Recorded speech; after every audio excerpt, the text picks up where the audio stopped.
Hi, I'm Hal Roberts. This is Bridge City News. Here's some of the top stories we've been following. The price of gas at the pumps has skyrocketed in our city. We find out why from the president of the Canadians for Affordable Energy, Dan McTagg. As we hit more record temperatures in southern Alberta, we hear about groups in Lethbridge which are offering help to keep you cool this summer. And Prime Minister Justin Trudeau explains what it will take to reopen the Canada-US border. Your nation, your province, your southern Alberta. From the heart of Lethbridge, it's Bridge City News with Hal Roberts. Thanks so much for joining us. A monster weather system hit southern Ontario on Thursday, causing massive destruction in the city of Barrie. The system hit several communities in the region around 2:30 p.m. Eastern Time as a large storm moved into Simcoe County and then northern Dufferin County. Tornado warnings were issued for many regions, including Barrie, Collingwood, Orillia, and Lagoon City. The storm caused a number of injuries as vehicles were overturned and smashed. A number of holiday trailers were also thrown about, and houses were completely destroyed. Local meteorologists say the storm only lasted 10 to 15 minutes, leaving a trail of destruction behind before moving on. More than 1,400 properties in BC's Caribou region have been placed on evacuation order as wildfires continue to rage across the province. Now, it's not just in the Caribou region, but also in the Okanagan, as wildfires have been spotted near Penticton and in the Vernon area, areas where a lot of Albertans like to go for their summer holidays. The BC Wildfire Service said most of the central part of the province is at extreme risk of wildfires, with more than 300 burning right now. Close to 2,000 square kilometers of land has burned since wildfire season began on April the 1st. A wildfire is threatening more than 1,500 homes in Washington State near Wenatchee. Fire officials say it has now grown to around 20 square kilometers and was only around 10% contained. The cause of the blaze remains under investigation. We had our 3 cars packed up with stuff last night, 2:30 in the morning, 3, 4. I slept an hour last night just watching it. It was just racing across the hillside. You could just see it. I mean, it looked like ocean waves just rolling out in front of the fire. Sweltering temperatures in the mid to high 30s are expected to keep coming for our city as we head into next week. The City of Lethbridge and other local organizations are offering help and tips for those who need assistance keeping cool during the hot weather. Micah Quinn has the details. If you need to head outside during peak hours of this heat wave from noon to 12 p.m., the City of Lethbridge says to try to avoid going out during those times. And if you are going out, making sure that you're dressed appropriately, wearing light, loose clothing and a brimmed hat, along with sunscreen and sunglasses. If you are forced to be outside as well, make sure that you're taking frequent breaks, getting into the shaded areas or inside when available. Keep your home cool by keeping your blinds closed throughout the day, opening windows in the evenings, and when you're able, putting fans in those windows to get air circulating in your house. If you're looking for a place to cool off, there are buildings in the city that are available to use for free, like the Galt Gardens and Gyro Spray Park and washrooms, along with a few others. Libraries, the mall, and as well as the park and ride downtown will be available for individuals to cool in. Streets Alive Mission, the Lethbridge Food Bank, My City Care, Food Share, and the Interfaith Food Bank have approximately 40,000 water bottles stored. So what we did is we worked together within the community to ensure that we could bring the water into the food banks because we have the storage capacity for that. And then we partner with the other agencies that are on the front line, such as Sage Clan or Streets Alive or the Soup Kitchen, who actually get the bottles into the hands of the people who are not able to access it through their own fridge or water tap at home. The executive director of the Lethbridge Soup Kitchen, Bill Ginther, says those who face poverty and homelessness tend not to move around a lot during the hot weather. Absolutely, we're seeing an increase in people not moving from point A to B, but rather staying. And one of the reasons is that it's too hot to move around. And we also provide cold water to people on a regular basis. That way they know. And a lot of homeless folks don't have any place for their clothing, so they will wear what they own. The City of Lethbridge says a heat warning is issued in Alberta when 2 or more consecutive days of temperatures reach 32 degrees or hotter, and nighttime temperatures reach 16 degrees or warmer. For Bridge City News, I'm Micah Quinn. You may have noticed that the price of gas has gone up quite a bit in parts of southern Alberta. Here in Lethbridge, we've seen the price at the pumps for regular go from $134.9 a litre to $142.9 a litre. So what's going on? Dan McTagg is the president of Canadians for Affordable Energy. Dan, why the huge increase? Well, we've seen markets push prices up to 134, but we also saw a perhaps a more localized issue with a refinery in Edmonton and a terminal problem in Calgary. I believe it's Imperial Oil, Esso, and as a result, that sent prices surging at many gas stations who have been told that their wholesale price is going to go up. It may not be reflected necessarily in public pricing of gasoline, but they've certainly been told that the price of gasoline has to go up to reflect this disruption, and it's likely that it'll be longer lasting than most expect. Could be another week or so before things start to come down. So Dan, how do we really compare to other regions across the country? We're a little on the high side because of this. Retail margins are a little higher. It's at between 17 and 18 cents a liter, but Toronto is $1.38.9 a liter and has been for the past few days. If you really want to go further out east to St. John's, $1.55 for a liter of gasoline. And of course, headline news last week, the week before, Vancouver, Victoria, home to the highest taxes on gasoline of any jurisdiction in North America, in the $1.67 to $1.69 range. Some have come down a little lower, but we saw them as high as $1.74 last week. So we have a long way to go before we get there. Let's hope we don't see prices go much higher. Thanks so much, Dan. That was Dan McTagg, president of Canadians for Affordable Energy, joining me from Ontario. Albertans will have their say on equalization payments, daylight savings time, and elect nominees to the Senate this fall when they vote in the fall municipal elections. The Kenney government said when the election rolls around on October 18th, Albertans will be asked if the principle of making equalization payments will be removed from the Constitution, and if we should end the practice of changing our clocks twice a year. This is an issue, actually, that Albertans have voted on twice in referendums in the past, back in the 1950s, and they chose the current system, which has us changing the clock once a year. But British Columbia, our province to our west, has decided to stick with one clock year-round, just like Saskatchewan always has, and neighboring states to our south and territories to our north have all decided to stick to one clock. So we think it's a great opportunity for Albertans to speak to an issue that will affect them in a very direct way.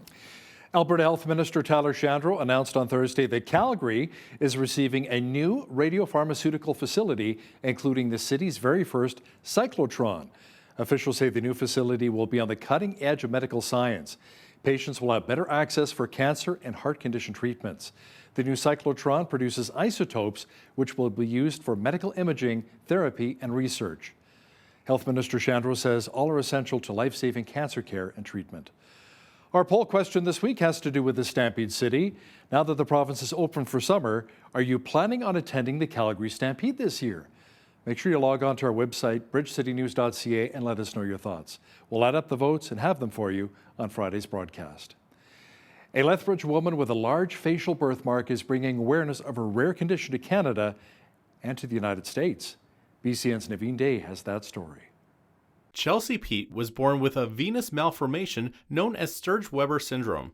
It is a rare disorder characterized by the association of a facial birthmark called a port wine stain birthmark. She says the condition has made cause for many hospital trips throughout her life.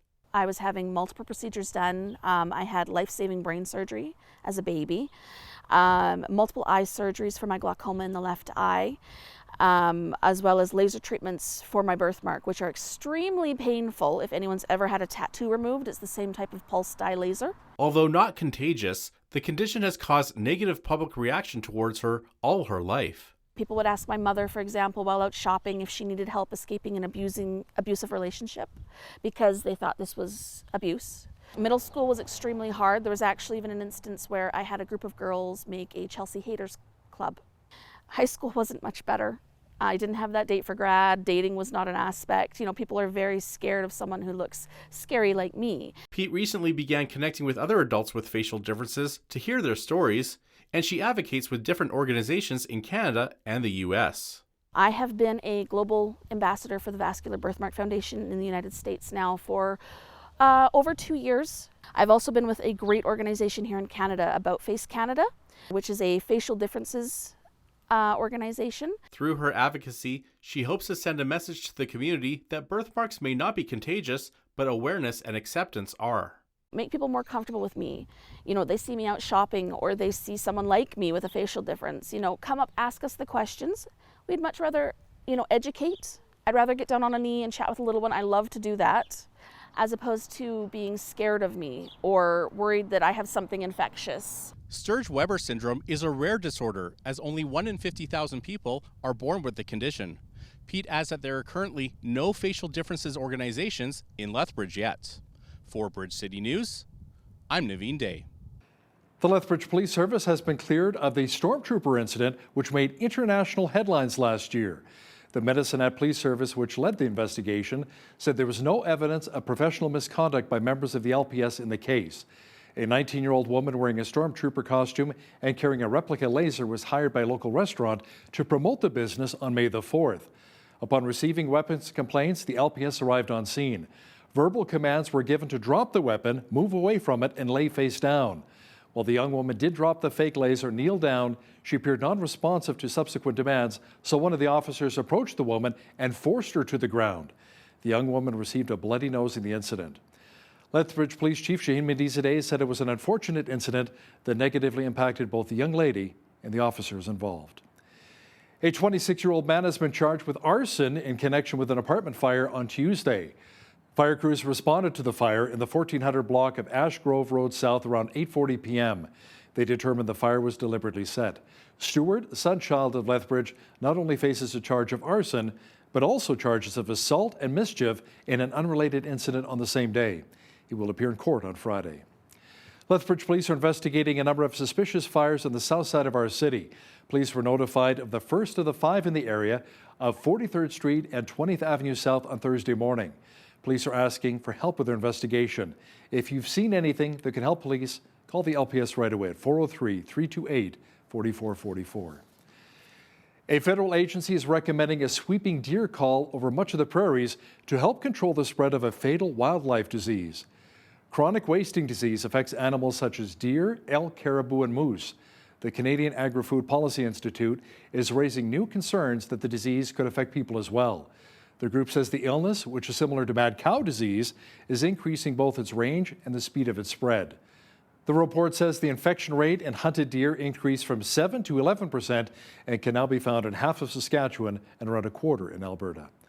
The Saskatchewan government is moving to help producers whose crops and livestock are being negatively affected by drought. Agriculture Minister David Merritt says the livestock sector is facing major challenges when it comes to sourcing feed and securing quality water for livestock. He says Saskatchewan Crop Insurance Corporation coverage will not be negatively affected if producers choose to divert grain crops to feed. The province is also making changes to increase the maximum funding a livestock producer can receive for dugouts, wells, and water pipelines. Alberta Agriculture Minister Devin Tereshin says he will urge Ottawa to recognize hardships faced by producers and push for the Agri-Recovery Initiative. Prime Minister Justin Trudeau says Canada will need to be cautious about reopening its border in order to avoid having to close again later due to a surge in COVID-19 cases. The current border closure order expires on July 21st. As eager as people are to open up, I know nobody wants to have to go backwards. So as we have been every step of the way, we are going to be cautious and responsible and take things step by step.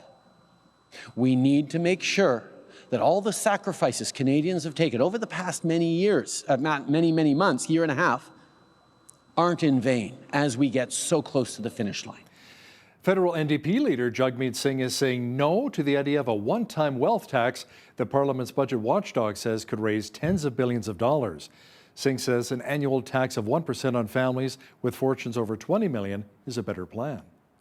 We've proposed a permanent tax on the ultra-rich. So we don't believe in a one-time tax. We believe that the ultra-wealthy should always be paying their fair share. And we know that there are a lot of loopholes that mean that the ultra-rich don't pay their fair share at all. So while I think it's proof that there is significant revenue available if we tax the ultra-rich, I don't at all believe in a one-time. I believe in an ongoing, ensuring ongoing that the ultra-rich pay their fair share. We want to also put in place a pandemic profiteering tax. And that would be specific to the pandemic, that in this time, there's been companies that have made record profits and they should pay their fair share. There's a Christian organization which began in Burkina Faso, Africa, that helps some of the world's most vulnerable. The founder, Dr. Daniel Sapula, lives right here in southwestern Alberta. We recently asked Dr. Sapula how it all began for Bridges of Hope. The reason I got involved in starting Bridges of Hope some over 20 years ago is because there was no water in one community. And as we sought to provide water for the community, we realized, wow, the community doesn't have a water problem. They actually have a water problem, but they do have health problem. The death rate was so high.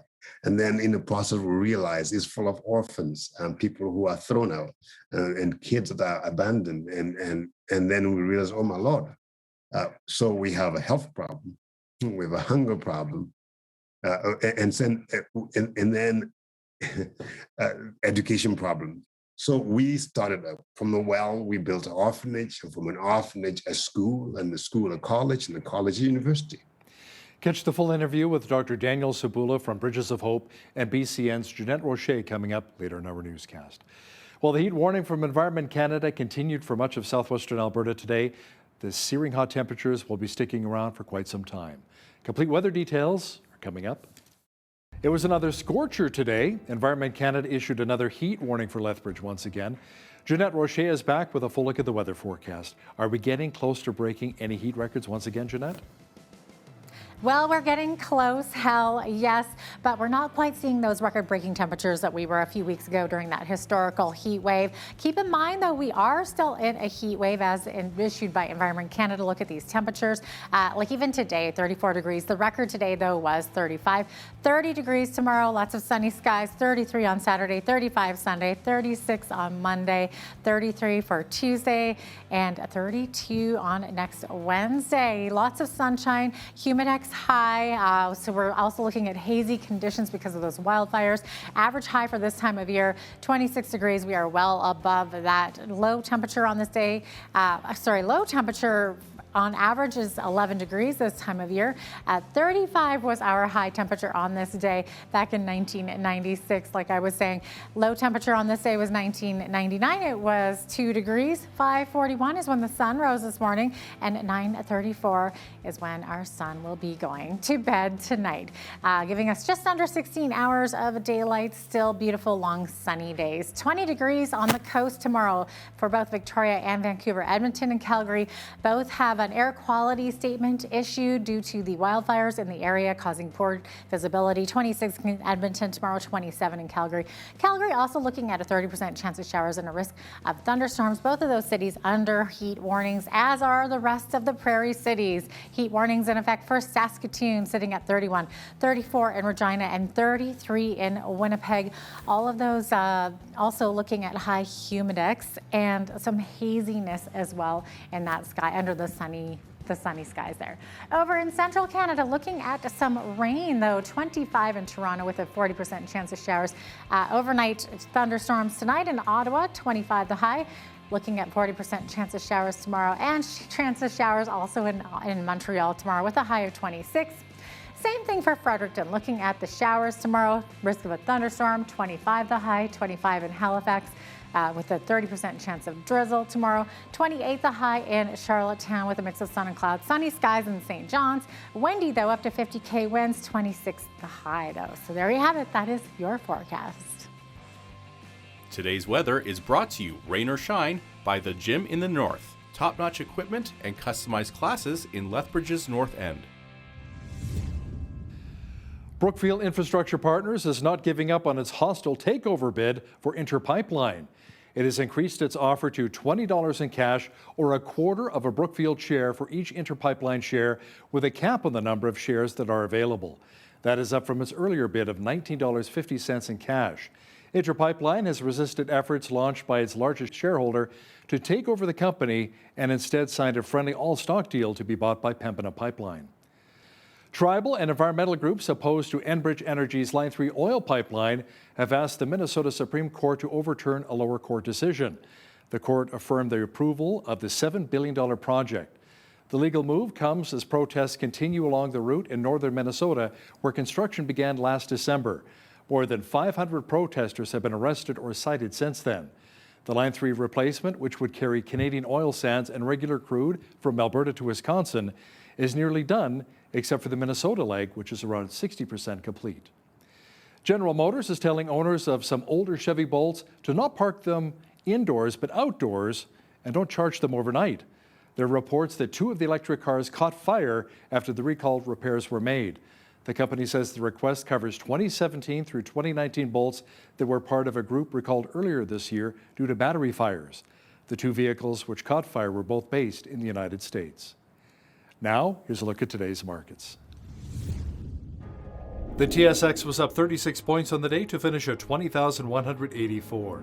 The Dow was up 53 points to 34,987. The S&P 500 was down 14 points to 4360, and the Nasdaq was down 101 points on the day to 14,543. West Texas Intermediate Oil was down $1.66 to 71.47 US per barrel. Natural gas was down 4 cents to 362 US. Gold was down 4 cents to 1829.43 US an ounce, and silver was even at 26.34 US an ounce. Wheat is at $385 per metric ton, barley's at $375, canola's at $903, and corn is at $403 per metric ton. Live cattle were down 13 cents to 121.13. Feeder cattle were up 43 cents to 157.38, and lean hogs were down 80 cents to 104.30. The Canadian dollar was up slightly over the past 24 hours to 79.42 US.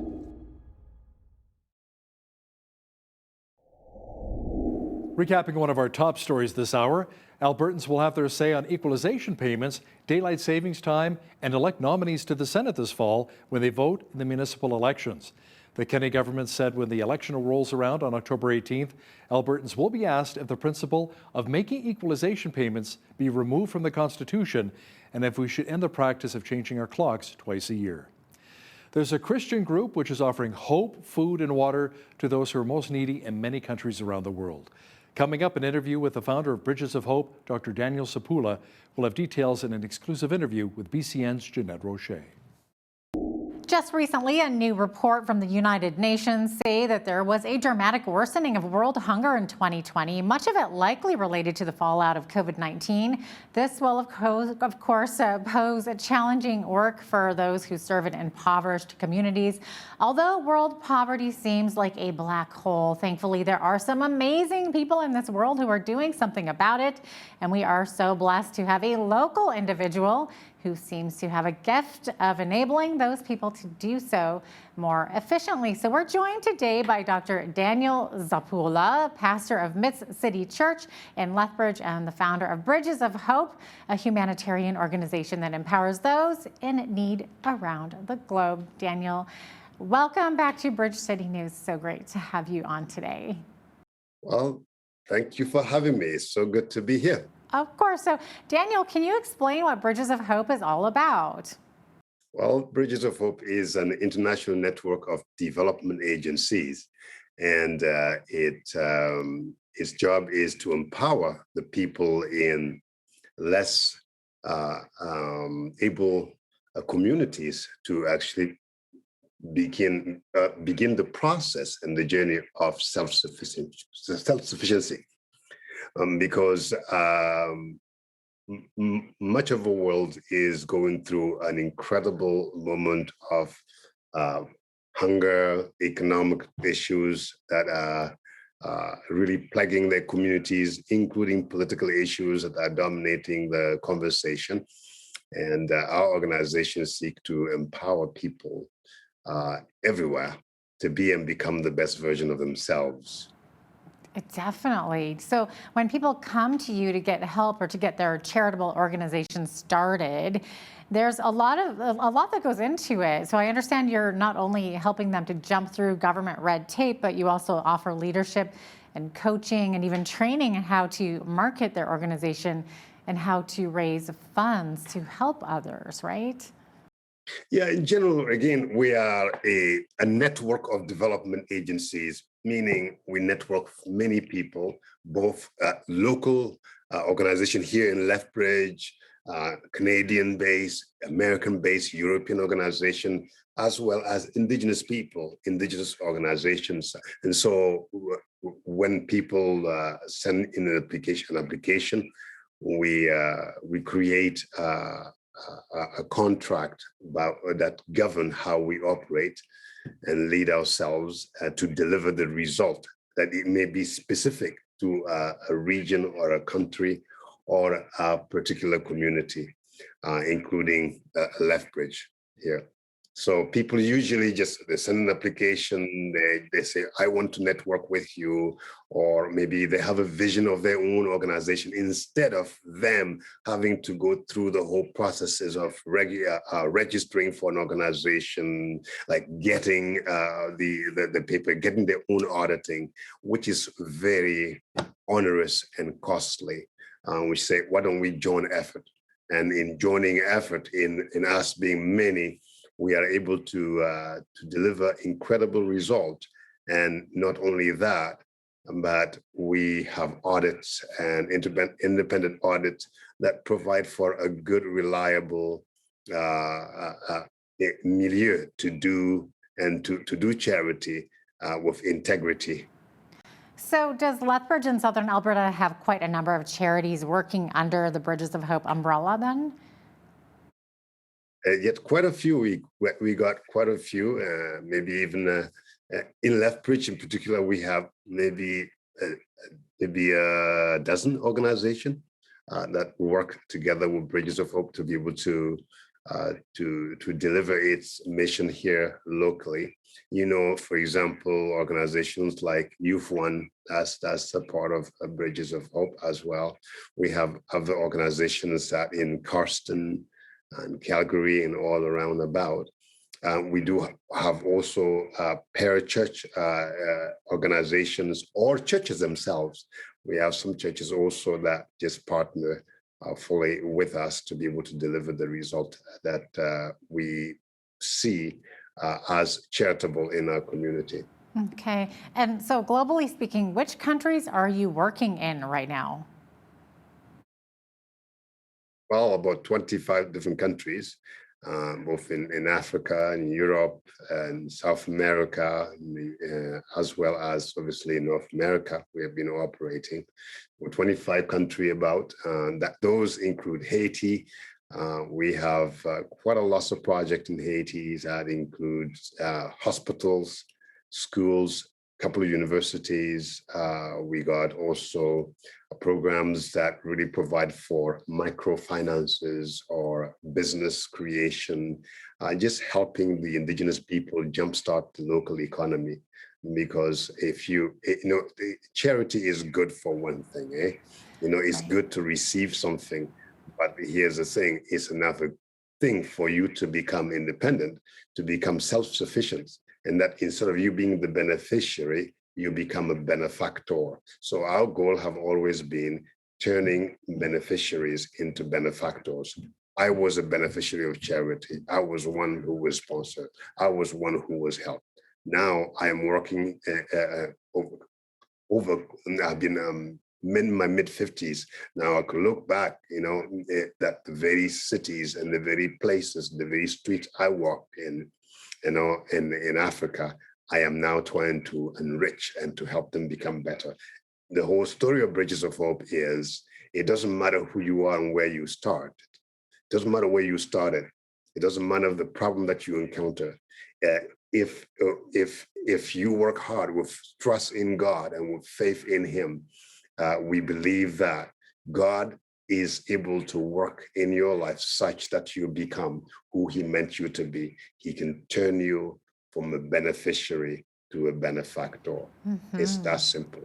Yeah, I love that. I love how you've turned your life around and are now helping others the way that you benefited so much. And you mentioned something interesting too. You said that it's more than just, it goes beyond scarcity of food and water, right? It goes deeper than that. So what are the kinds of needs that you're seeing typically in these nations? Poverty is really systemic, you see.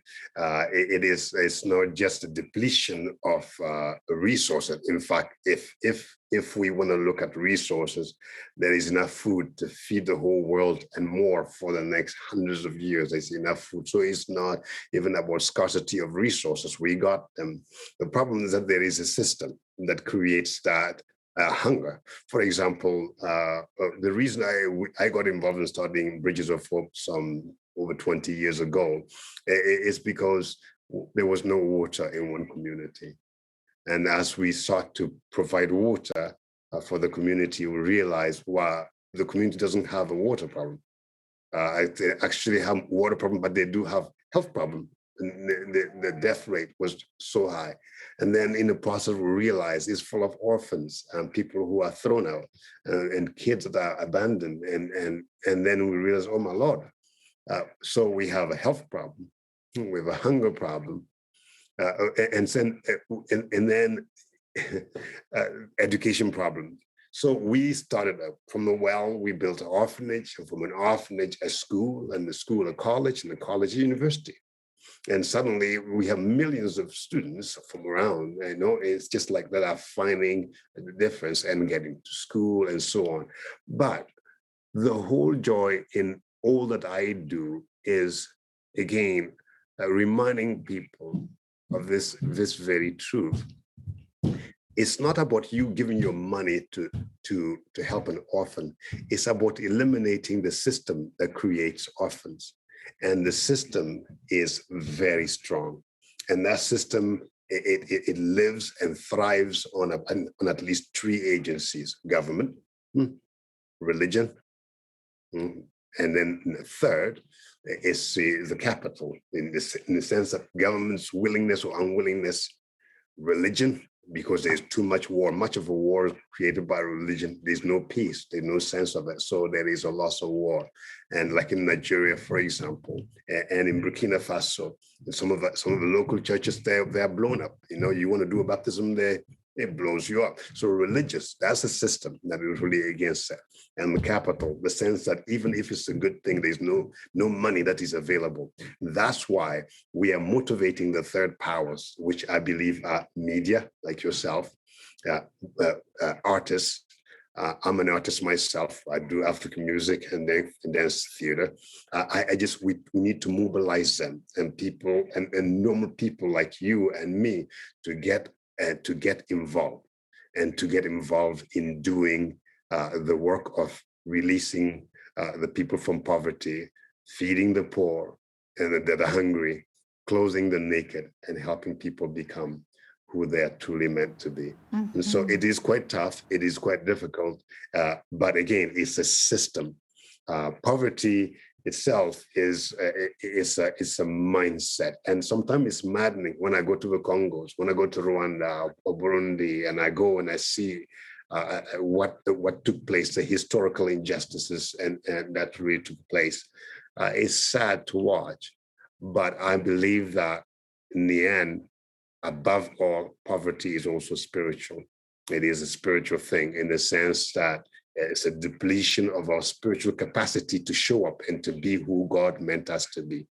And that's why I'm so glad. I thank God for the redemptive work that He has done for me. I'm here because one missionary reached out and helped me find Jesus, find hope, and find meaning, and find direction.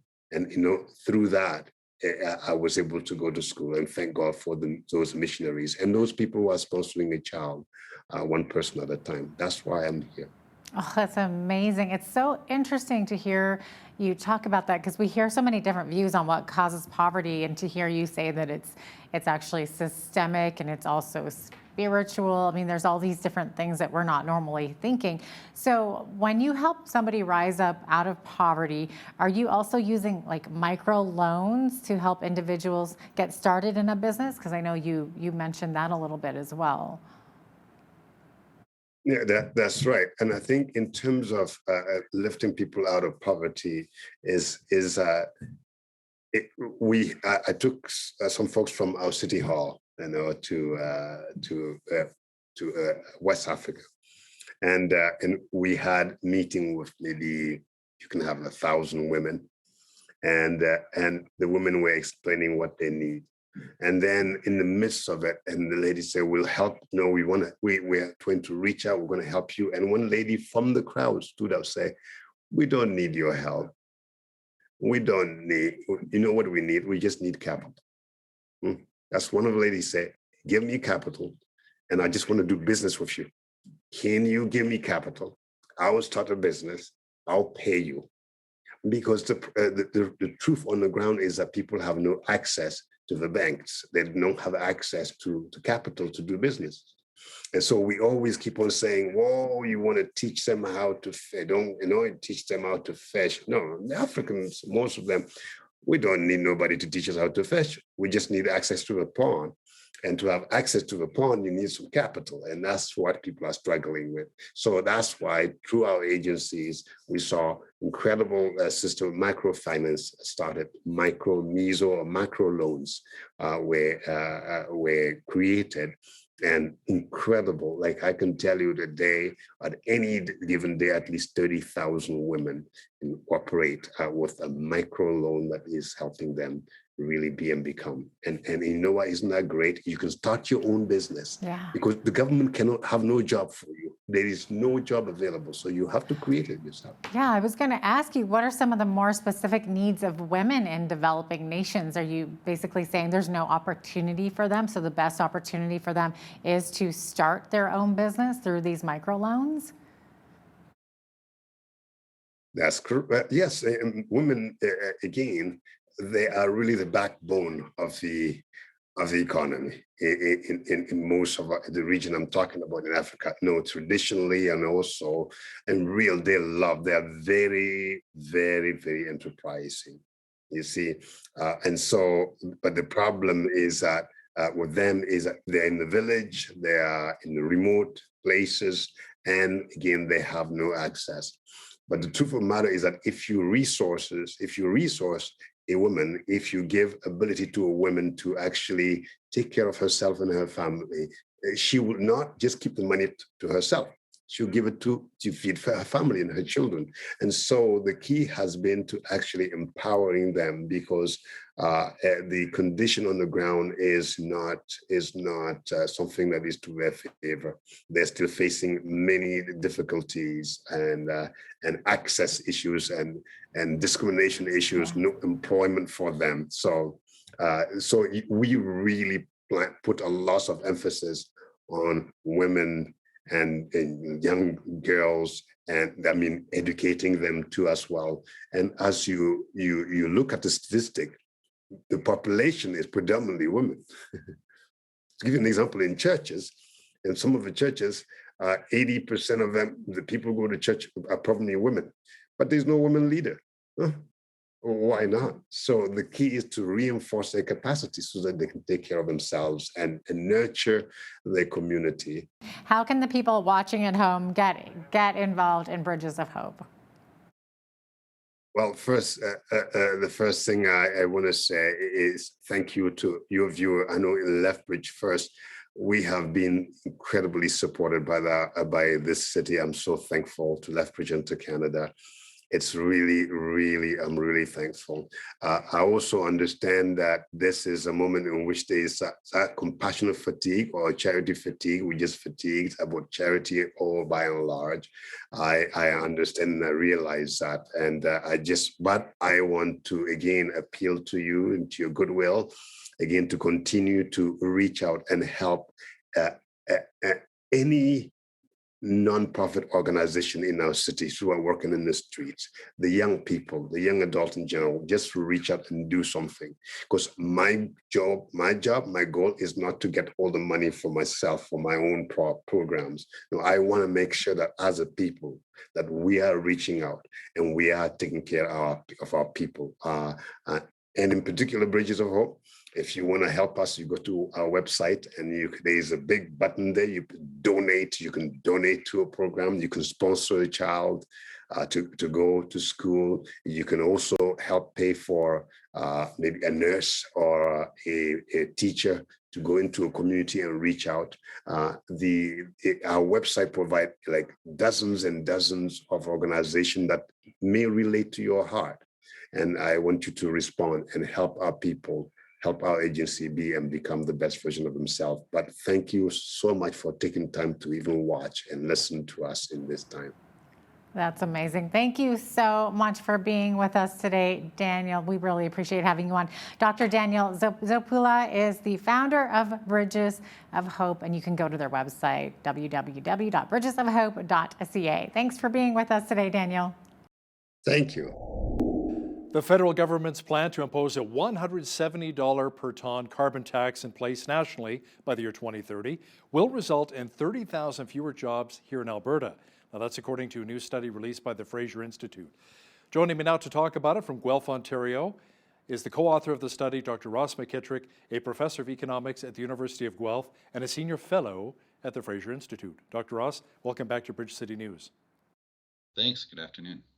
Now, the federal government has said the higher carbon tax will have almost zero impact on the economy, but your study suggests otherwise and will in fact have a major impact on employees across the country, including here in Alberta. Mm-hmm.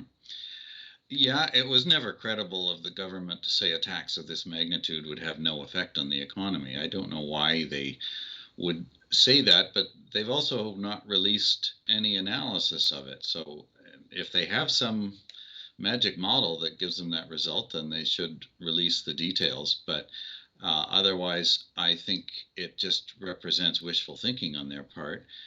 The analysis that we did at the Fraser Institute uses a very conventional macroeconomic modeling framework. And one of the points that I made in the report was that when we look at all the modeling work that was done by the government for the Kyoto Protocol about 20 years ago, for similar size emission reductions, we're just getting roughly the same numbers that they were getting back then, including the employment impacts. So I think that their claim that their plan would have no impact on the economy was never credible, and I think the numbers that we've published here are a lot more realistic. Now, you estimate a 1.8% decline in gross domestic product. How did you actually come up with that number? The model that we used, it's called a National Computable General Equilibrium model. The title doesn't really matter too much, but like I say, this is a standard macroeconomic modeling tool similar to ones that have been used inside the government and in the private sector. It traces the way cost increases, like in this case a carbon tax, affect markets across the country. The price increases cause people to adjust their buying patterns. They buy less of some things, they'll substitute into other things. Businesses respond, including by reducing hiring in some areas. And then in this particular type of model, we don't look at the transition stage where people are put out of work, and so you have a surge of unemployment at first.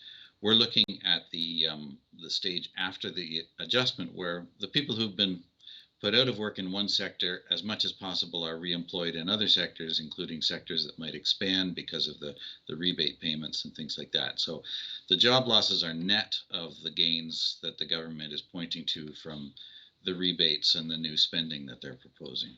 So, Dr. Ross, when the government says, don't worry about it, this will have zero impact on the economy, what do you think they're really basing that on? Well, I wish they would tell us. I wish they would release the analyses that supports that claim. I don't find it credible. And it's a big difference from the case 20 years ago, around the time of the Kyoto Protocol. They had multiple teams working on the modeling and the economic analysis, and they put out a lot of information so that we could see for ourselves what the numbers look like. And those analyses were influential on the government. They actually backed away from their plans to aggressively try to achieve the Kyoto targets because they could see the costs. This time, what we have is the government saying it's not going to cost anything, but we're not releasing any analyses to back that claim up. So it's a good question. You've asked exactly the right question. What are they basing it on?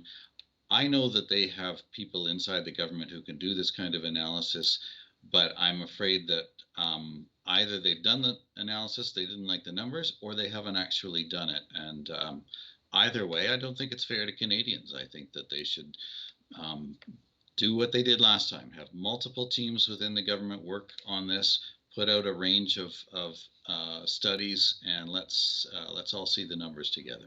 I was chatting with Dan McTagg, former Liberal MP and president for Canadians for Affordable Energy, and he says this carbon tax is really an attack on humanity, especially with the Liberals saying they want to go to net zero emissions by the year 2050. Now, Dr. Ross, one of the arguments used by supporters of the carbon tax is that Canadian workers will be okay because of the carbon tax rebate. How would you respond to that? Well, it certainly helps cushion the blow. Here again, though, the government is saying, they're putting up promotional statements saying that most Canadians will be made better off by the whole tax package. I think there's a few deficiencies with that. First of all, we found in our analysis that in every province, average per capita household consumption goes down. So on average, people are worse off. And even with the rebates, people are still spending more through the carbon tax than they're getting. But another part of the problem here, and I haven't heard the government address this at all, is because the economy shrinks as a whole, other levels of government, both the federal and the provincial governments, are getting less in tax revenue on the rest of the economy. The income tax base will shrink, the sales tax base shrinks, and so they have a hole in their revenue that they have to make up. And they're either going to have to cut spending or increase taxes somewhere. And so they need to take account of how that's going to impact households as well. And I haven't heard a good explanation from them about how they're going to deal with that. So again, I think their claim that everybody or most people end up better off because, yes, you're paying a pretty high carbon tax, but you're getting rebates. I don't think that holds up on close inspection. Now, we tend to think of the carbon tax affecting the price of fuel and our home heating as well, but what about other areas this will have an immediate impact on when it comes to our cost of living? Well, with an economy like Canada's, everything that uses energy is now going to have to go up in price because the producers of those goods and services, they're now paying more as well. So transportation, anything that uses motor vehicles, trucking, for instance, but also agriculture. Farmers, of course, are big consumers of fuel for the operations of a farm. So their outputs become more expensive. So it isn't just the cost of gasoline, it's all the indirect price effects that work their way through everything that we buy and sell.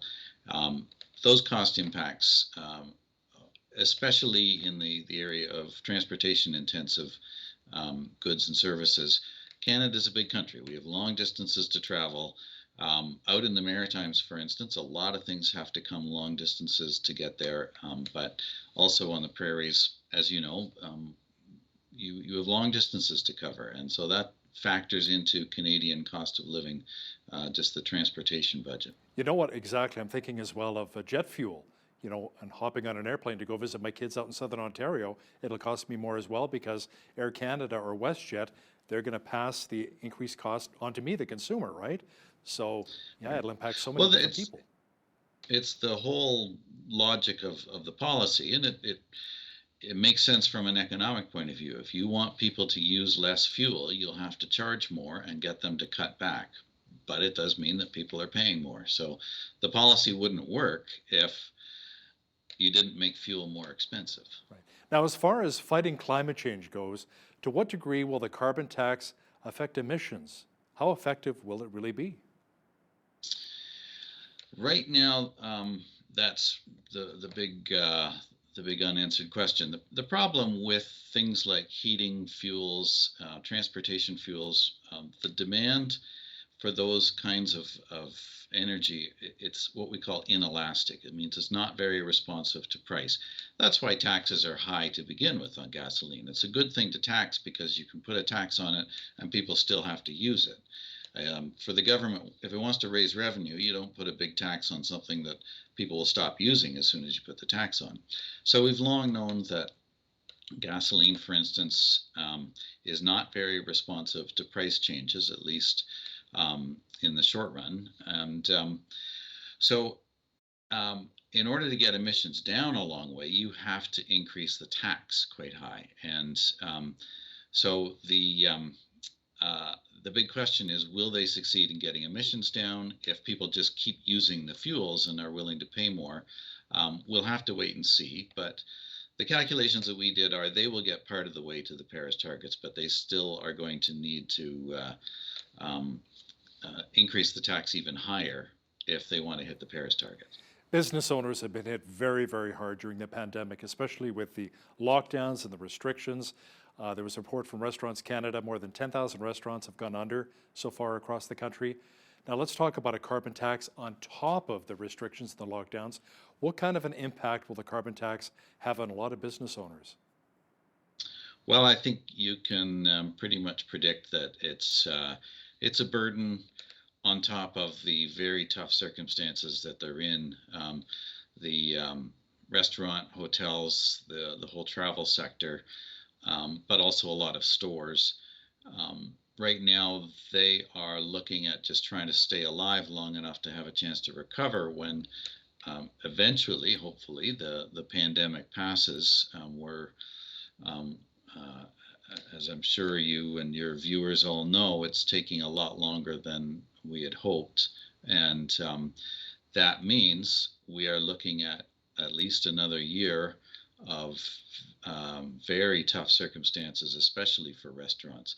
Now, restaurants are big users of natural gas, and they're also purchasers of food inputs that will be affected by this.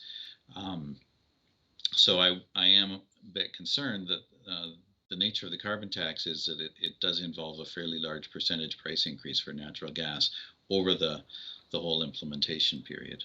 Now, Dr. Ross, do you have any thoughts on Conservative leader Erin O'Toole's newly released climate plan that includes a $20 per ton carbon charge on fuel? Will this be effective, or is it even actually a carbon tax? I think calling it a charge rather than a tax is just semantics.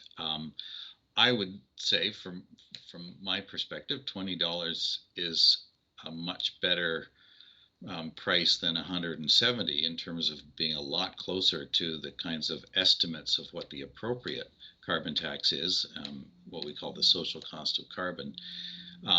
However, it's not going to have a big effect on emissions. One of my concerns with the Conservative approach to this is I think they recognize that this is not a good time to impose really costly measures on the economy, and these are not policies that have a very strong motivation behind them. And yet at the same time, they're saying they're going to achieve the Paris targets just as fast or even faster than the Liberals. I don't think they can square those two halves or they can't reconcile those two halves of their position. I think even with the Liberals, I mean, they don't have a plan to achieve the Paris targets. They have a plan for carbon tax and other regulatory measures, but I don't think anyone really believes that they're going to get all the way to the Paris targets with what they've announced. And with the Conservatives, the gap is even larger.